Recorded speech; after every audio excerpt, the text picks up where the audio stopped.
Locked On Podcast Network presents Locked On Sports Today. The New York Jets have their next head coach. Will Aaron Glenn lead the Jets back to the promised land? Also, the Jaguars finally figured out the root of their problem, and Jerry Jones is messing around with this coaching search. Today's episode brought to you by Game Time. Download the Game Time app, create an account, and use code LOCKEDON for $20 off your first purchase. Terms apply. Download Game Time today. What time is it? Game Time. I'm Peter Bukowski, starting your day with the can't-miss stories and biggest debates in sports. You're Locked On Sports Today. Searching all major sports. Found. Let's start with the biggest story. Down goes another coach from the Detroit Lions, Aaron Glenn, a former New York Jet, headed to New York to replace Robert Saleh. Maybe they looked at some old Madden ratings. I saw some like mid-90s Madden ratings. He's got a nice little Madden rating over there. John Butchko from Locked On Jets joins me now. He gets the joke. But John, nothing jokey about this hire. Aaron Glenn was one of the most sought-after candidates in this hiring cycle, and the Jets got him. Why was this the match that made sense for both sides? Well, it's like you said, he was one of the most sought-after candidates, and most of the other candidates who were really sought after weren't that interested in the Jets. The Jets did not even put in a request for Ben Johnson. They did where they were interested in Mike Vrabel. I actually think Mike Vrabel may have ended up with the Jets if the New England job had not opened. They actually seemed like things were going well there, but once the New England job opened, they couldn't really land him. As you mentioned, though, I think the reason Glenn was open to the job is because unlike any other candidate, he understands the Jets organization. He was a first-round pick in 1994. Now, most of his career was before Woody Johnson owned the team. He actually played most of his career when Leon Hess was the owner. But the last couple of years, Woody Johnson owned the team. He also worked in the organization. He began his NFL career as a scout for the Jets in 2012 and 2013. And 2012 also happens to be the last season Mike Tannenbaum was the general manager. So there's a tie there because Mike Tannenbaum was helping lead this search. So if you look at the top tier candidates, I think this is the one guy that was interested in the Jets. And I think the other aspect of this, and it's always difficult to project these things because he's a first time head coach, but a lot of people do feel like Glenn's the kind of guy who could be a culture changer. He's a guy who comes with a certain attitude. He led that defense after they suffered so many injuries, and his attitude was next man up. And that's something the Jets really need right now. So we'll see how it goes. The Jets frequently hire first-time head coaches, and a lot of times these guys don't end up being as good as you were hoping they'd be. But you can see the match. This was the guy I kind of predicted Aaron Glenn would be the guy at the start for those reasons we laid out. Okay, so this is a team that went all in for Aaron Rodgers. Is this part of the match for Aaron Glenn? Do you expect this to change anything about the way that you feel about the future of not just Aaron Rodgers, by the way, Devontae Adams under contract on a big number in 2025. He's not expected to be back. So how does this change, if at all, any of those calculations? I don't think it does from the standpoint that I just don't see Rodgers coming back. And there are a lot of good reasons for that. But the number one reason it's probably not happening is there's a lot of talk behind the scenes that there has been a major falling out between Rodgers and Woody Johnson. These are two guys who have their quirks, two guys who, aren't the easiest. Who are you telling, John? And when when the season goes badly, those two guys are going to blame each other for what went wrong. So I don't think they're coming back. I think the other aspect of this is that this is kind of the Jets turning the page from Aaron Rodgers. I think Rodgers himself said before last season that if things don't go well, nobody's coming back next year. Yeah, and it was true. Robert Saleh did not even make it through the season. Joe Douglas did not even make it through the season. And I've heard some Jets fans say, well, I want Rodgers back as a player. I just don't want all the extra stuff. But you can't really separate the two. And that's especially true when this guy has everything you've done the last 2 years has been to customize to his preferences. It's very difficult when a player has been this dominant, when a player's been this central to your team building, to just kind of put that aside and say, okay, now you're a player. I don't think that really works. I think that's one of the reasons Robert Saleh was brought back last year was it would be very difficult to bring a new coach into a situation where Aaron Rodgers was clearly the most important person in that organization. Where we've talked about this, how the head coach really wasn't in charge of the team. Aaron Glenn's going to be in charge of the team. So the general manager might not have really been in charge of the team. I don't even know if the general manager was really like the general manager by the I mean, he had the title, but like he really wasn't involved in any of the major moves by the end. So I think this is a new era. I think Aaron Glenn's in charge of the team. Now, you never know what Aaron Glenn thinks of Aaron Rodgers right now, but I think every logical piece of evidence tells us that this Aaron Rodgers is not coming back next year. And Devontae Adams would be tough to bring back because the Jets in their infinite wisdom traded for Adams' full contract and did not renegotiate the deal. So now, as you mentioned, Adams has a huge number. So Adams can essentially force him to cut him. And Adams is not going to want to come back if Rodgers is not there. You can stay up to date all year on the New York Jets by subscribing to Locked On Sports Today and Locked On Jets on your favorite podcast app and on YouTube. Your Locked On Sports Today. Coming up, the Jaguars finally made the move they've needed to for a long time coming, at least if they wanted to attract coaches. Before we get to that, the Bengals have their defensive coordinator. From the first whistle to the final drive, FanDuel makes the NFL playoffs even more exciting, especially if you're like me and your team's not in it anymore. Right now, new customers can bet $5 and get $300 in bonus bets if you win your first bet. That's $300 to keep the action going. The FanDuel app is easy to navigate, and the variety of bets keeps every game exciting. Plus, when you win, you get paid instantly. No waiting around for your winnings. Whether you're betting on your favorite team or just looking to add some extra excitement to the playoffs, FanDuel has you covered. The NFC Championship features two dynamic rushing offenses facing off. The two quarterbacks, always a threat to run, but FanDuel likes one to run a lot more. Jaden Daniels has a total rushing over-under at 54.5, which is a lot more than Jalen Hurts, 29.5, though. Jalen Hurts, a lot of tush-push stuff. Just visit FanDuel.com to join today and get started with $300 in bonus bets. That's FanDuel.com. Make this playoff season unforgettable with FanDuel, an official sportsbook partner of the NFL. The Bengals have their defensive coordinator, and they're dipping into the college ranks. Cincinnati hired Al Golden on Wednesday.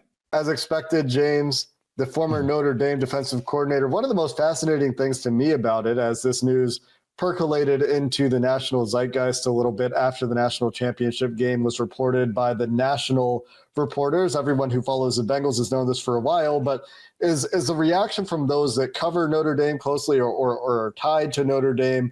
They are upset, not mad, but sad to be losing Al Golden as defensive coordinator, a guy that seems to have really earned the love of Notre Dame. Sure. You know why? Because Al Golden's a good football coach. That's why. And regardless of the search, which we talked about earlier this week, we talked about on our Wednesday show. So feel free to check that out, the search and not a wide net and all of those things and the good and bad that come with it. And I think there are pros and cons. But ultimately, what are you looking for? You're looking for a really good defensive coach that's going to get the most out of your defense.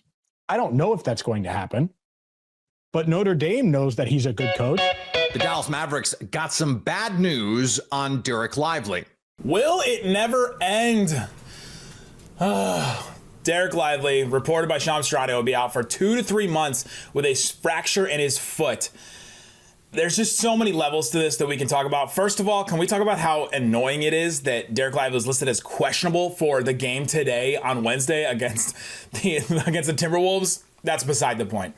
The real point is this is a major blow to the Dallas Mavericks. 2 to 3 months as a timeline basically puts him out until April, like the start of the playoffs. And a foot injury is not something that a big man comes back from very easily. And so it's something that they really have to think about. Should they just shut him down the rest of the season? The Mavericks also really need Derek Lively. Daniel Gafford has been good the last couple of weeks, but Lively has been so much better defensively and has made the Mavericks a really good defense. And so what do they do without him? That's a big question that they're going to have to answer. And do they look for more depth at the center spot for this next couple of months? They look at a buyout guy or somebody else like that. A lot of big questions for the Dallas Mavericks. And the Pelicans game, they were supposed to host against the Bucks on Wednesday, got postponed due to the winter weather in New Orleans. Yes, I said that correctly. The winter weather in New Orleans, in a very rare occurrence, almost a foot of snow accumulated in the Big Easy. They're hosting a Super Bowl in like 3 weeks. The NBA did not immediately announce when the Bucks-Pelicans game would be rescheduled. The Pelicans' next game is set to be Friday night in Memphis. Why does it sometimes feel like team owners read the tweets? First, we got the reports that Tampa Bay Buccaneers offensive coordinator Liam Cohen was pulling his name from the Jacksonville Jaguars search. And then just a few hours later, the Jaguars announced they were parting ways with Trent Baalke. Locked On Jaguars host Tony Wiggins, of course, also one of your Locked On NFL hosts, was not surprised. I saw your reaction, Tony, before this happened, that this was about Trent Baalke, that not getting Ben Johnson was at least in part about Trent Baalke. So why does this happen now? Is it just ownership saying we can't lose any more quality candidates because you're here?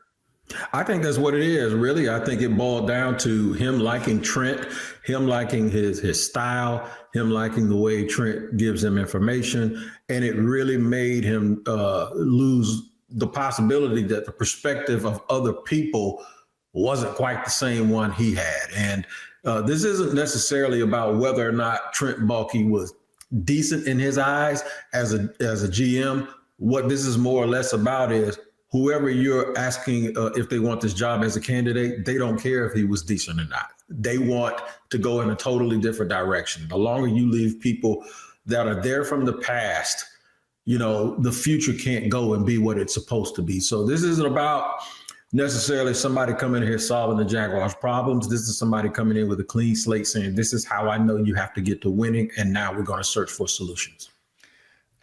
So then now what? I mean, there's already been multiple hires in this cycle. You lose out on Ben Johnson, who it was reported early in the process was interested in the Jaguars job, but he wanted alignment above him. And so now Liam Cohen is out of the running. Who makes sense? Who is going to want this job now that the decks are cleared a little bit here? Not to borrow a pirate metaphor in Jacksonville, right. But what is the option here? Well, sometimes, this thing, it's like if you want to date somebody and then years later you realize you meet the love of your life and you're saying, man, I'm glad they turned me down. Maybe this can turn out to be one of those situations. They don't stop making good coaches with the candidates that everyone's talking about, right? This time last year, Dave Canales got a job and Tampa hired Liam Cohen, and nobody knew who Liam Cohen was. I think the first thing you have to do before you focus on a coach, you have to focus on a leader, someone that understands leadership in the NFL and how the chain of command must work and what it looks like. And it's all a crapshoot, but at least now people believe that Shad Khan hasn't lost his fastball or doesn't believe he has. Before, it felt like he didn't want to make change because he was afraid that he'd fail again. And he's obviously failed his entire time as an owner here. You can't let people think that you are afraid to try. And now at least we know he's not afraid to try. The Jaguar fans will get angry again if it doesn't work. But that anger will be short-lived. What they cannot live with is you doing nothing because you're afraid of something. It does seem like moving on from Trent Baalke does make this job considerably more appealing, right? You have a potential franchise quarterback. It's going to depend on what coaches think of Trevor Lawrence. But we just saw Brian Thomas Jr. have one of the great receiver rookie seasons. I mean, he was electric. There's young talent on this team. The weather's beautiful. Who wouldn't want to live, in Florida? The fan base is rabid. It seems like this has suddenly become a pretty appealing job.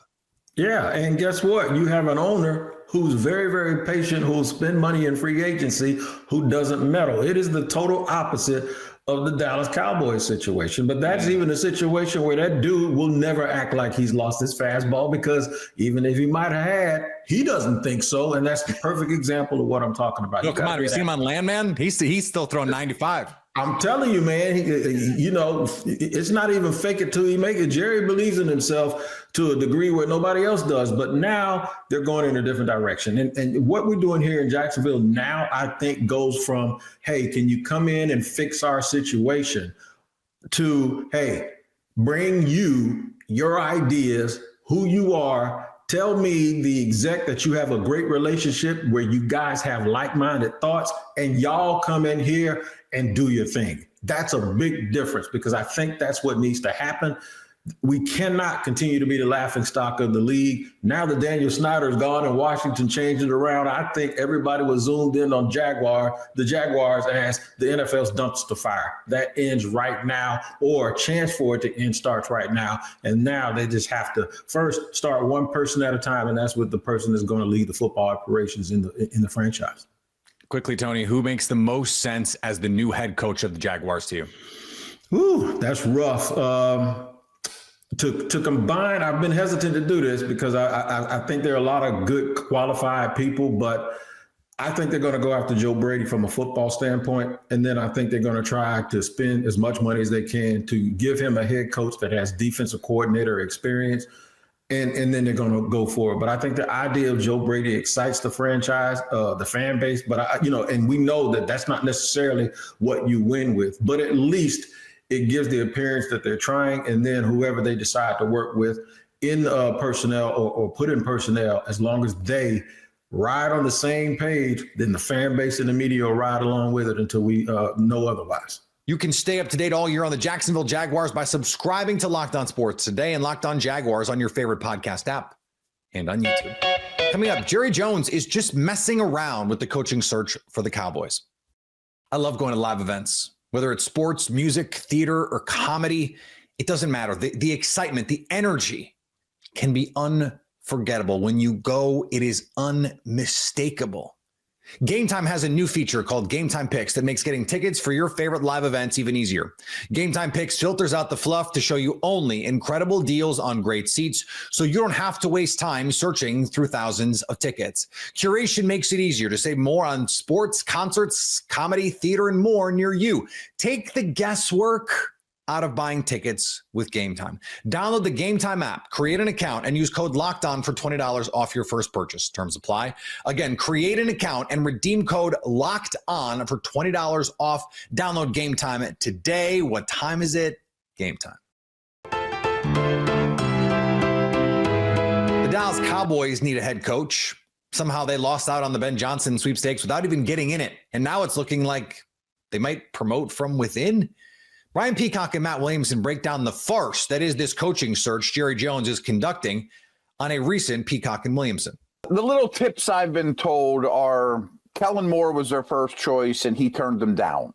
And that doesn't bode well. It does not seem like a very attractive job. And to me, that just means I don't want to work with the Joneses or for the Joneses, really. Been down there, been down that path. And it's like, yeah, right. I've been in that building. It's not for me. And I think they're going to promote Schottenheimer. I mean, I think that's the scuttlebutt right now on Twitter, and some people I've talked to that would know more than that maybe by the end of the day, that's going to be announced. And again, it's not super inspiring. I mean, it comes back to Jerry Jones's landman conversation. I want to work with people I know and like, and maybe that's not the best thing for winning football games, but he can do whatever he wants. And that kind of goes along with what at first he's like, oh, Brian Schottenheimer, really? That's their choice, and they're just going to final answer, yeah. And then you kind of follow the path. And by the way, there was a report earlier this week that the Dallas Cowboys were expecting Mike McCarthy to return and did not have a plan in place for the world they currently live in, where he turned down their offers and they couldn't come to a contract agreement, and he basically left in head coach free agency, which we almost never see in the NFL. And maybe that's why. And maybe they overrated what they thought they had there as far as leverage, and thinking, well, of course, we're just going to play this out and string him along. And then if we want him back, he'll come back for sure.